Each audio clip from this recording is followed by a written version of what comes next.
welcome to the Deep Dive. You know, the idea of life beyond Earth. Well, it used to feel like pure science fiction, didn't it? Absolutely. Pure fantasy. But today, we're actually diving into the real science. Yeah.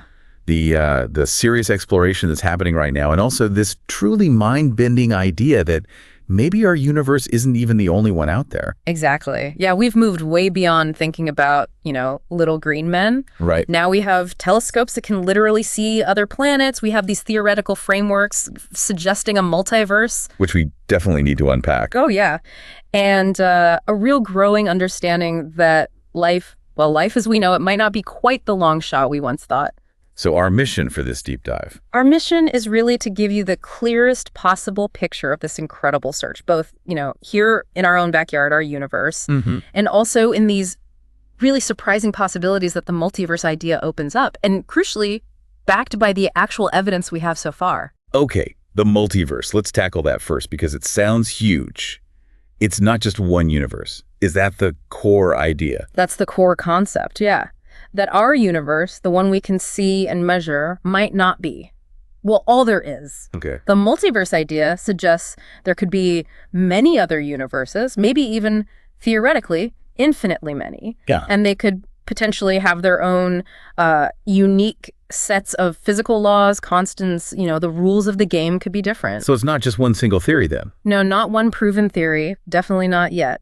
But there are some, let's say, leading scientific frameworks that seem to point in this direction, ideas coming out of cosmology and physics. Okay, so give us the, maybe not proof, but the concepts, the ideas that suggest this might actually be real. Well, one of the compelling ideas comes from cosmology, from something called eternal inflation. Eternal inflation. Right. So think way back to the very, very early universe. It went through this period of incredibly rapid expansion, right? The Big Bang inflation. Some theories suggest that this expansion didn't actually stop everywhere at the same time. Oh, interesting. Yeah.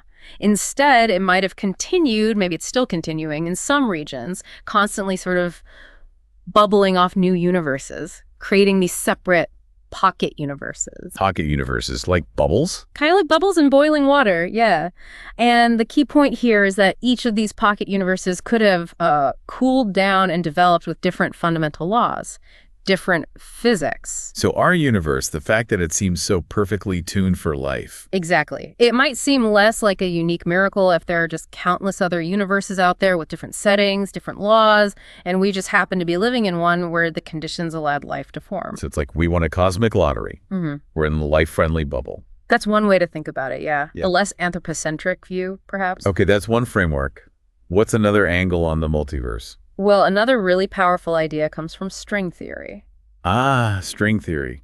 Heard of it, but it always sounds complex. It is complex, but the basic idea is an attempt to unify everything, all the forces, all the particles, by saying the fundamental building blocks aren't points, but tiny, tiny vibrating strings. Okay, strings. Now, the mathematics involved in string theory, well, it strongly suggests the existence of extra dimensions, more than the 3 of space and 1 of time that we experience. Tell me more. Potentially up to 11 dimensions in total, depending on the specific version of the theory. 11 dimensions. It's hard enough picturing 4. I know, but the theory suggests these extra dimensions are curled up or compactified, really, really small. Okay. And the way they are curled up could determine the specific physics of a universe, like what particles exist, how strong the forces are. Different ways of curling them up could lead to a huge landscape of possible universes, each with its own physics. So the geometry of these tiny hidden dimensions could literally create different realities. That's the implication of the mathematics, yes. It's a vast theoretical landscape. Mind-bending. Okay, what was the third one? You mentioned 3 frameworks. The third one comes from quantum mechanics, and it's maybe the strangest. The many worlds interpretation. Many worlds. Okay, quantum mechanics is already weird. It is. This interpretation tries to deal with the measurement problem, what happens when you measure a quantum system that exists in multiple states at once. Right, like Schrodinger's cat, sort of? Kind of related, yeah. So imagine a simple quantum event, like an electron spin being measured. It could be spin up or spin down. Okay. The many worlds view says that instead of just one outcome happening in our universe, reality actually splits. It branches into multiple parallel worlds. It splits. Yeah. One universe where the electron is spin up and another completely separate parallel universe where it's spin down. So every single time any quantum event happens, anywhere, a whole new universe pops into existence. According to this interpretation, yes. For every possible outcome of every quantum interaction throughout all of cosmic history. That is almost impossible to wrap my head around. The number of universes would be astronomical, beyond astronomical. Yeah. It's a truly radical idea, but it's a mathematically consistent way some physicists interpret quantum mechanics. It avoids some other conceptual problems, even if it sounds bizarre. Okay, so eternal inflation, string theory, many worlds, different paths leading to this idea of multiple universes. How does this connect back to our search for aliens? For life. Right, the aliens. Well, think about probability. Okay. If there are potentially infinite or just a staggeringly huge number of universes, then the odds of life arising somewhere other than Earth, they just skyrocket, don't they? Yeah, it makes our existence seem much less special, less unique, maybe. Precisely. If the multiverse is real, the sheer number of cosmic laboratories running experiments, so to speak, dramatically increases the probability of life emerging. So conditions that seem incredibly rare here might be almost inevitable somewhere across the multiverse. Different starting conditions, maybe even slightly different physical laws in some of those universes. It just makes the emergence of life in some form seem much more plausible overall. What looks like a 1 in a trillion chance here could be happening all the time somewhere else. Okay, my definition of vast is officially broken now. But let's zoom back in. Let's come back to our universe for a bit. What about concrete evidence? For centuries, planets around other stars were just guesses, right? They were just speculation, exactly. But that changed dramatically thanks largely to NASA's Kepler Space Telescope. Kepler, right. Yep. Launched, what, 2009? That's right, 2009. Its mission was really focused. It stared continuously at one specific patch of the sky, monitoring the brightness of about 150,000 stars. Just one patch. Why? The idea was to look for tiny periodic dips in the light coming from a star. Really subtle dimming. And what would cause that dimming? A planet. A planet orbiting that star, passing in front of it from our point of view, blocking just a tiny fraction of the starlight. It's called the transit method. Okay, so Kepler was planet hunting by looking for these mini eclipses? Exactly. And over its main mission, about 4 years, Kepler found thousands. It confirmed the existence of over 1,600 exoplanets, planets orbiting other suns. Over 2,600 confirmed. That's incredible. It was absolutely groundbreaking. It proved definitively that planets aren't rare. They're common. They're everywhere throughout our galaxy. So planets are common, but what about planets that could actually support life? I hear about the habitable zone. What exactly is that? Okay, the habitable zone, sometimes people call it the Goldilocks zone. Not too hot, not too cold. Exactly. It's the region around a star where the temperature on an orbiting planet's surface could potentially allow liquid water to exist. And liquid water is key because? Because as far as we understand life, all life here on Earth depends on liquid water. It's a crucial solvent. Makes sense. So did Kepler find planets in this zone? Yes, dozens of them. Kepler found many exoplanets orbiting within the habitable zones of their parent stars. Now, that doesn't guarantee they have water or oceans or life. Right, just the potential. Just the potential. It means the temperature could be right, but it proved that planets in that potentially life-friendly temperature range are also out there. It's not unique to our solar system. So we know there are lots of planets, and some are in the right place, temperature-wise. How do scientists even begin to estimate the odds of finding, well, intelligent life? That seems like a massive leap. It is a massive leap, and you're right, it's a huge question. But there's a very useful framework for thinking about it, developed back in the 1960s by Frank Drake. It's called the Drake equation. The Drake equation. Okay, I've heard of that. It gives a number, right? N equals something. Well, it aims to estimate N, the number of detectable intelligent civilizations in our galaxy. But it's not like plugging numbers into a simple physics formula where we know all the values. Ah, okay, so what does it do? It breaks down that enormous question into a series of smaller, more manageable factors. Factors we can actually try to study and estimate, even if some are still huge unknowns. All right, so what are these factors? What goes into the equation? Okay, it starts with the rate of star formation in our galaxy, how many new stars are born each year. Okay, astronomers have a handle on that, roughly. Reasonably, yes. then what fraction of those stars have planets? Kepler helped a lot with that one. Right, we know that's common now. Then for stars that have planets, what's the average number of planets that could potentially support life, basically? Planets in the habitable zone. Getting a bit trickier there. Definitely. Then the really big unknowns start. On what fraction of those suitable planets does life actually arise? Yeah, that's a huge one. The origin of life. Massive. Then, on planets where life does arise, what fraction evolves into intelligent life? Another giant question mark. Dolphins. Octopuses. Where do you draw the line? Exactly. And then of those intelligent civilizations, what fraction develops technology that releases detectable signs of their existence into space? Yeah. Like radio signals, perhaps. Yeah, they have to be technological and broadcasting, essentially. And finally, the last factor may be the most uncertain. For how long, on average, do such civilizations keep releasing those detectable signals? How long do they last? Wow. Okay, that's a lot of steps. And it feels like most of those factors are still basically guesses right now. Many of them have huge uncertainties, absolutely. We have good data for the first few terms, maybe getting better data on habitable zone planets, but the life, intelligence, technology, and longevity factors, those are still largely speculative. So what's the point of the equation then if we can't really calculate n? The real value of the Drake equation isn't about getting a precise number today, it's about organizing our thinking. It provides a roadmap. It shows us what we need to figure out. Okay. It structures the problem. Exactly. It highlights the key research areas, exoplanet studies, astrobiology, the search for signals, even thinking about the future of our own civilization. As we learn more, we can slowly refine those estimates. It guides the search. Okay, that makes sense. So it's a framework for the search, and part of that search is actively listening, right? That's SETI. That's SETI, yes. The search for extraterrestrial intelligence.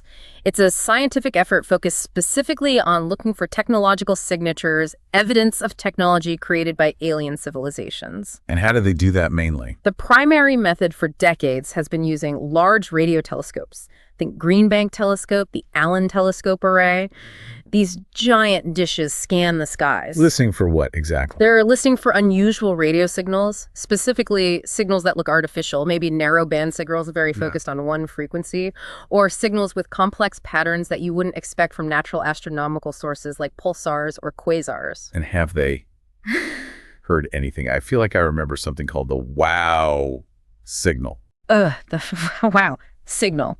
Yes, that's probably the most famous candidate signal ever detected by SETI. What happened there? Back in 1977, the Big Ear radio telescope at Ohio State University picked up this incredibly strong narrowband signal. It lasted for 72 seconds. 72 seconds. That's pretty specific. It was. And its characteristics, especially how narrow it was in frequency and how it rose and fell as the telescope scanned across the sky, matched what you might expect from a signal coming from a fixed point beyond Earth, possibly artificial. So why? Wow. The astronomer, Jerry Eman, who was reviewing the computer printout of the data days later, saw this incredibly strong signal standing out from the background noise. He was so astonished he just circled it and wrote, "Wow," in the margin. That's amazing. So was it aliens? Well, that's the mystery. Despite many attempts to redetect a signal from that same region of the sky using Big Ear and other telescopes, it's never been heard again. Never again. Never again. So its origin is still unknown. It could have been some sort of previously unknown natural phenomenon, or maybe terrestrial interference that just perfectly mimicked an alien signal. Or maybe it was something else. We just don't know. It remains a fascinating puzzle. A tantalizing mystery. So lots of listening, a few intriguing blips like, wow. But ultimately, silence. Yeah. No confirmed messages. No confirmed, indisputable signals from an extraterrestrial civilization? No, not yet. In this lack of evidence, despite the numbers seeming to favor life being out there, that leads us to the big famous question, doesn't it? The Fermi paradox. Exactly, the Fermi paradox. Named after physicist Enrico Fermi, who supposedly asked during a lunch discussion about aliens something like, "But where is everybody?" Right. If the galaxy should be teeming with life, potentially civilizations far older and more advanced than us, why haven't we seen any obvious signs? No probes, no megastructures, no clear signals. That's the paradox. It's the stark contrast between the high probability calculated by things like the Drake equation, even with conservative estimates for some factors, and the complete lack of observable evidence. Where are they? And one of the main ideas trying to explain this silence is something called the Great Filter, right? Yeah. Which sounds kind of scary. It does sound a bit ominous, yeah. The gray filter is a hypothetical concept. It suggests there's some kind of bottleneck, some incredibly difficult step or barrier in the long evolutionary path from simple matter to a spacefaring detectable civilization. A barrier that's really, really hard to get past. So hard, perhaps, that it makes advanced, long-lasting civilizations extremely rare, maybe even unique to us. Okay, so where might this filter be? Well, there are two main possibilities, and they have very different implications for us. The filter could be behind us. Meaning we've already passed the really hard part. Exactly. Maybe the origin of life itself was an almost impossibly rare event. Or maybe the jump from single-celled life to complex, multicellular life like animals and plants was the great filter. Or perhaps the development of human-level intelligence and technology was the incredibly unlikely step. If the filter is behind us, it means we're special, we're rare, and we have a good chance, potentially. That sounds hopeful in a lonely sort of way. What's the alternative? The alternative is that the great filter is ahead of us. No, that doesn't sound good. No, this would imply that there's some challenge or danger that nearly all advanced civilizations face, and very few, perhaps none, survive. Like what? What kind of future filter? It could be many things. Maybe advanced civilizations inevitably develop technologies like nuclear weapons or advanced AI or nanotechnology that lead to their own self-destruction, or maybe they cause irreversible environmental collapse. Or perhaps there's some cosmic threat we haven't encountered yet. If the filter's ahead, it suggests that reaching our current level of technology is relatively easy, but surviving long-term is incredibly hard. That's a really sobering thought. Knowing whether the biggest challenges in our past are still waiting for us, that changes everything about how we view our future, doesn't it? It absolutely does. It's one of the most profound philosophical implications of the Fermi paradox. Are we the first to make it this far, or are we simply next in line to face some inevitable doom? Heavy stuff. Okay, shifting back to the practical search. What's next? What exciting new tools or missions are coming up that might actually give us some answers, or at least more clues? Well, this is actually a really exciting time. We have some incredible instruments and missions either operating now or launching soon. The James Webb Space Telescope, JWST, is a huge one. Right, Webb. How does that help find aliens? Webb has this amazing ability to analyze the light passing through the atmospheres of exoplanets. It uses spectroscopy. Looking at the chemical fingerprints in the air of other planets? Exactly. By looking for specific combinations of gases, like, say, finding significant amounts of oxygen and methane together in an atmosphere where they shouldn't naturally coexist for long periods. Because they react with each other. Right. Finding them together could be a strong biosignature chemical evidence suggesting that some kind of life process is constantly replenishing them. Webb is searching for these kinds of signatures. So we could potentially sniff out life remotely. That's incredible. It's a major goal, yes. Then, closer to home, we have the ongoing efforts and future plans for Mars sample return. Bringing rocks back from Mars. Yep. Bringing carefully selected rock and soil samples back to Earth labs, where we can analyze them with far more powerful tools than we can send to Mars. Looking for fossilized evidence of past microbial life, if it ever existed there. Finding Martian fossils. That would be huge. Monumental. And then there are missions targeting the icy moons of Jupiter and Saturn, like Europa Clipper heading to Jupiter's moon, Europa. Which might have a subsurface ocean. Exactly. A potentially vast ocean of liquid water hidden beneath its icy shell. And Dragonfly, which is a rotorcraft, basically a drone, plan to fly around Saturn's moon, Titan. Titan has liquid methane on its surface, right? A very different environment. Very different, but incredibly rich in organic molecules. Both Europa and Titan represent potentially habitable environments completely unlike Earth, expanding our idea of where life might exist. So exploring oceans under ice and flying through alien atmospheres. Cool. What about SETI? Any advancements there? Yes, SETI is also evolving. Projects like Breakthrough Listen, which is the largest SETI project to date, are using more telescope time and much more sophisticated analysis techniques. They're employing machine learning and AI to sift through the massive amounts of radio data. Looking for patterns humans might miss. Precisely, searching for fainter signals or more complex, unusual patterns that might have been buried in the noise before. So better telescopes, smarter analysis. It really feels like we're attacking this question from so many different angles now. planets everywhere, potential habitats nearby, better ways to analyze atmospheres, smarter listening. It's a multi-pronged approach, definitely. We're moving beyond just philosophical speculation into an era of actual data collection and targeted searching across many fronts. Whether it's finding microbes on Mars or Europa, or seeing weird gases on an exoplanet, or maybe, just maybe, finally getting a clear signal.